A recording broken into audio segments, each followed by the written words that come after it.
Hello, Standard Third. Welcome in EVS lecture. This is our ninth lecture. In previous lecture, we have learned one poem and look some shapes created by dry leaves. Right? Okay. Now today we are going to learn some more about leaves. In previous lecture, we have learn up to this and see the picture made by different dry leaves. Now today we are going to discuss this one. Didi taught everyone how to take a rubbing of leaves and tree trunk. Rubbing means print.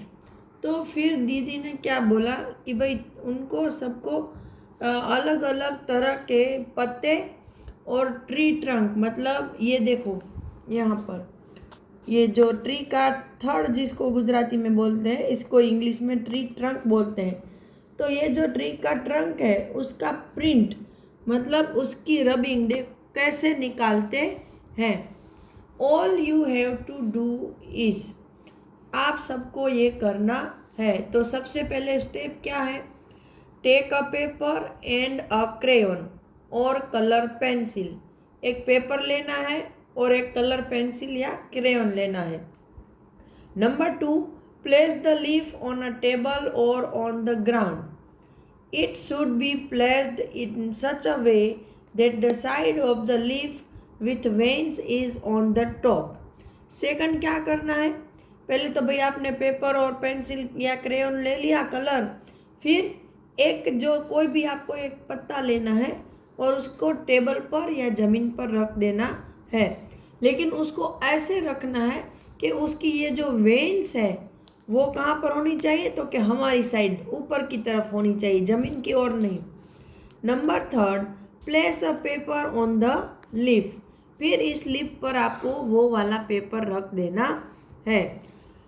Gently rub the crayon और colour pencil on the paper.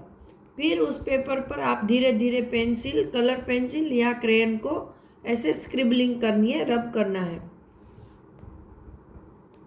Number 5, be careful that the paper और the leaf does not move. आपको इसमें सिर्फ इतना ख्याल रखना है कि वो पेपर या पत्ता है वो अपनी जगह से हिलना नहीं चाहिए। Similarly take rubbing of the trunk of a tree. ऐसे ही आप ट्री ट्रंक का भी रबिंग ले सकते हो। यहाँ देखो, यहाँ पे आपको डायरेक्ट ट्री ट्रंक पे अपना पेपर रखो और कलर से ऐसे रबिंग करोगे तो आपको उसकी प्रिंट मिल जाएगी। Now over here, place a paper on the trunk and rub the crayon और colour pencil on it. Look, you have made rubbing of the tree trunk. जैसे मैंने बताया वैसे ही पेपर रख के रब करना है पेंसिल या कलर से। Look at the rubbing made by the others. Are the rubbing of different plants similar? फिर क्या बोला है कि भाई दूसरे बच्चों ने भी ऐसे अलग अलग लीफ और ट्रंक की रबिंग ली होगी, तो क्या उनकी और आप सबकी एक जैसी होती है? तो भाई नो, क्योंकि अगर प्लांट डिफरेंट है तो उसका लीफ का शेप भी डिफरेंट होगा, उसका ट्रंक भी डिफरेंट होगा, इसलिए रबिंग भी अलग आएगी। Which leaf give a good rubbing. कौन सा पत्ता है उससे अच्छी रबिंग मिलती है? तो मेरे ख्याल से जो पीपल का ट्री होता है उसके पत्ते से अच्छी रबिंग मिलती है। In case of which tree was the rubbing of the trunk difficult and why. तो जब आप ट्री ट्रंक की रबिंग कर रहे हो तो कौन से ट्री ट्रंक में आपको रबिंग डिफ़िकल्ट लगेगी? तो उसमें मोस्टली क्या है कि अगर आपने अलग अलग प्लांट के ट्रंक देखे हैं तो जो नीम ट्री होता है उसका ट्रंक बहुत ही ज़्यादा हार्ड और बहुत ही ज़्यादा रफ होता है। उसमें अब अगर हम रबिंग करने जाएंगे तो हमारा पेज भी फट सकता है, इतना रफ होता है। इसलिए मेरे ख्याल से नीम ट्री में ज़्यादा डिफ़िकल्टी होती है, और वाह वो भी मैंने बता दिया, क्योंकि वो ज़्यादा उसकी सरफेस रफ है। Now Look at the picture and name the things which have pattern of leaves and flower on them. यहाँ पर आपको एक पिक्चर दिखाया है और कहाँ कहाँ पे इसमें फ्लावर और लीव्स की पैटर्न है वो आपको बताना है। तो देखो यहाँ पेंटिंग है, कर्टेन है, बुक है, कुशन है, फिर ये उसकी चादर है, यहाँ पे मैट है, इन सब ये इसकी लेगिंग्स या जो भी बोले उस पर भी पैटर्न है ऐसी, है ना। लेकिन हमको किसकी पैटर्न चाहिए, तो के लीव्स और फ्लावर, तो ये सब थोड़े थोड़े फ्लावर जैसे, ये चलो इसको नहीं करेंगे, लेकिन ये तो फ्लावर में आ सकते हैं, ये सारे के सारे फ्लावर में आ सकते हैं, फ्लावर पैटर्न में। तो look for object which have pattern of leaves and flower on them in your house. Write their name. भाई आपके घर में देखो कहाँ कहाँ ये सब पैटर्न है, तो उसको लिखना है। तो बेडशीट, कुशन, बुक, मैट, ये सब मैंने लिखा है। आप अपने घर में जो कुछ है वो लिख सकते हो। You must have seen many plant and trees. How many of them can you name? Write their name. यहाँ पर हमें प्लांट और ट्रीज के नाम लिखने हैं। तो मैंने लिखा है मैंगो, बनियान, तुलसी, मिंट, रोज, जास्मिन, लेमन, मनी प्लांट। आपको जो नाम आपने देखे हैं उनके नाम लिखने हैं। मैंने लिखे हुए प्लांट है वो भी आप लिख सकते हो। नेक्स्ट है, are there any plant that you have heard of but never seen. मतलब कि क्या ऐसे कोई प्लांट है कि जिसके बारे में आपने सुना तो हो लेकिन उसको कभी देखा नहीं हो। तो मैंने थोड़े प्लांट लिखे हैं, मैं आपको यहाँ पे बता रही हूँ। सबसे पहला लिखा है सेफ्रन। सेफ्रन का मतलब होता है जो हम केसर यूज़ करते हैं घर में, है ना। मम्मी को पता होगा दूध पाक बनाने में केसर यूज़ होती है।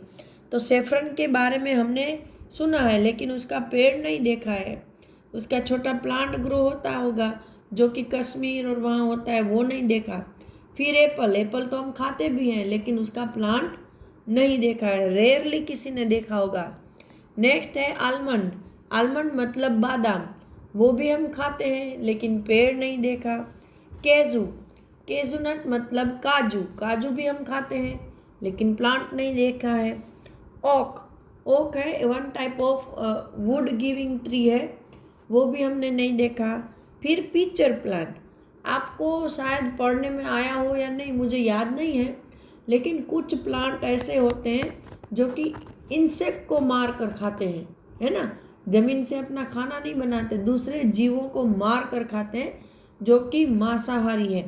तो उसमें एक है ये पिक्चर प्लांट, दूसरा है सन ड्यू और तीसरा है विनस फ्लाई ट्रैप। तो ये तीनों ऐसे प्लांट हैं जो कि हमको अमेज करते हैं कि क्या प्लांट भी किसी को मार कर खा सकते हैं। तो ये मैंने 3 नाम उनके लिखे हैं जो कि कार्निवोर्स है, एनिमल्स को मार कर खाते हैं। Now ask some older people if there were plants which they have seen when they were children but are not seen this day. कि भाई अपने बड़े लोगों को पूछना है कि जब उन्होंने कोई ऐसे प्लांट देखे हैं कि जब वो छोटे थे तब ऐसे कोई प्लांट देखे जो कि अब नहीं दिख रहे हों। तो वो तो भाई हम किसी एल्डर को पूछ के फिर यहाँ पर लिख सकते हैं। मैं आपको इसकी जब PDF भेजूँगी तो इसका आंसर भेज दूँगी, ठीक है, इसमें लिख के। फिर second, also ask them if there are any plant which can be seen this days but which were not seen earlier. फिर उन्हीं को क्वेश्चन पूछना है कि क्या ऐसे भी कोई प्लांट है जो आपने अपने बचपन में नहीं देखे हो और अभी दिख रहे हो। तो ये भी हम उनको पूछ के फिर यहाँ पर लिख लेंगे और मैं आपको PDF भेज दूँगी। फिर यहाँ पर आपको कुछ बताया है कि भाई choose a tree near your school और house and make friends with it. किसी भी एक ट्री को चूज़ करके उसको फ्रेंड बनाना है और उसके साथ फ्रेंड्स जैसा रिलेशन रखना है। फिर उसके बारे में लिखा है what tree is it, ask some elders if you don't know, कि भाई आपने जिस ट्री को अपना फ्रेंड बनाया है उसका नाम क्या है। अगर आपको नहीं पता है तो किसी बड़े को पूछो। Will you like to give your friend a special name, आपको अपने फ्रेंड को कोई स्पेशल नाम देना है तो वो भी दे दो। What will you name it, आपने क्या नाम दिया तो वो नाम लिख दो। Does the tree bear flower और फ्रूट, आपने जो ट्री को फ्रेंड बनाया है उसके अंदर फ्रूट या फ्लावर ऐसे आते हैं, तो कौन से आते हैं, फ्रूट आते हैं, फ्लावर आते हैं या दोनों आते हैं। How do the leave of tree look, आपने जो ट्री को फ्रेंड बनाया है उसके पत्ते दिखते कैसे हैं। Do animal live in tree, which one, आपने जिसको फ्रेंड बनाया उसमें कुछ जानवर रहते हैं, अगर रहते हैं तो कौन से रहते हैं। ठीक है, तो यहाँ पर आपका ये जो चैप्टर नंबर 2 है वो कंप्लीट होता है। इसके अगर ये थोड़े बहुत आंसर जो मैंने लिखे हैं ना उसकी PDF बना के मैं आपको भेज दूँगी, तो आप उसको लिख लेना। ठीक है, सिर्फ इतना ही है। देखो इसमें कुछ ज़्यादा पेज क्वेश्चन आंसर के लिए नहीं है। मेन तो ये है, यहाँ पर तो सिर्फ 9 लिखा है तो वो तो आपको भी पता हो जाएगा। ये एक ये है, इतना ही बस, और ये 2-3 क्वेश्चन आंसर, तो ये मैं आपको PDF इस इधर के यहाँ तक के भेज दूँगी, तो आप लिख लेना। ओके, तो आज के लिए इतना ही। नेक्स्ट लेक्चर में हम आगे के चैप्टर डिस्कस करेंगे। Then till that time goodbye and have a nice day.